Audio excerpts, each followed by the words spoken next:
Alright, so we have the compendium NPC over here on the top left. You talk to her and you go to the furthest tab with the skull. You go down. Not sure if you have this unlocked unless you encountered these mechanics. I've encountered all the mechanics, but we wiped, unfortunately. Had a really good group, but not everyone is on board when it comes to mechanics. One of the mechanics is obviously you get a prompt on your screen, use your button tab on keyboard or L2 on the controller, and you zoom out so you can see mechanics. You'll see the heads glow and it will indicate where it does its AoE. So if left head and the middle head glows, you want to go right, vice versa. Now for the first mechanic that you would usually see, it's Frozen Hate. He will start to cast a long casting bar. It's very hard to notice because you are obviously not paying attention to it and you're obviously just smirking and bashing on the heart. Do not do that. As you can see on this image, you see the health bar and then the extra health bars that it has that you need to take down. Underneath that bar you will see a casting bar in white text and a white bar filling up. That's when they announce these three skills. So Frozen Hate is the Shackles. It moves around a lot with the Shackles, so you just want to split up and focus on left and right arm so you don't have to move forward and back.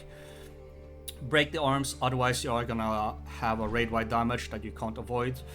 Nothing you can heal up against as well. People don't want to die in this phase because it's obviously the most annoying phase in my opinion.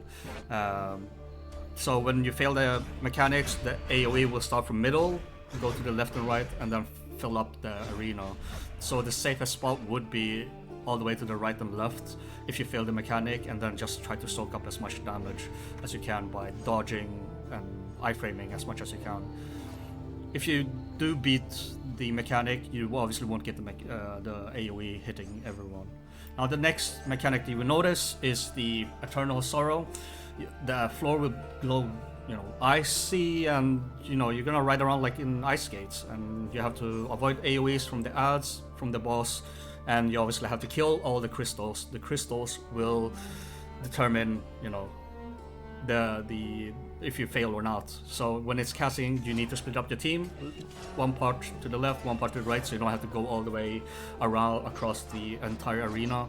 But you want to finish off all the crystals, otherwise you're gonna get AoEs that pulsates from the boss first, and then it grows out as a half circle, I suppose, and fills up the arena. So if you fail the mechanic, the safest spot would be all the way out, just so that you are gonna get hit once or twice by the mechanic. It's not like Final Fantasy 14, where you can stand by the edge of the AoE and move back in. That doesn't work in this. This AoE just fills up the arena and you're gonna get hit no matter what. And for one of the last mechanics, I'm not sure if there's more because I only got into this part.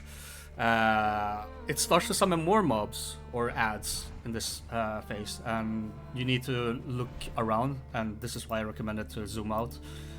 You wanna see and look for the blue type mobs. Everything is blue, as you can see the theme of this boss. Anything that glows blue, especially mobs that are glowing blue, kill them, otherwise you're gonna get the raid-wide AoE, which I haven't seen because I died quite early on, and unfortunately that's all I have to share.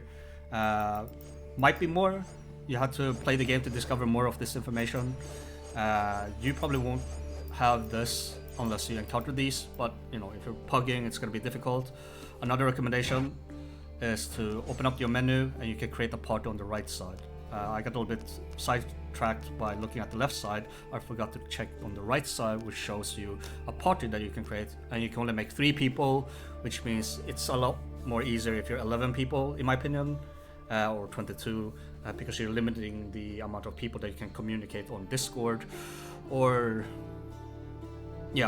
33 people minus 3, you have at least 3 decent people that you can run around and do the skirmishing thing before you do the boss.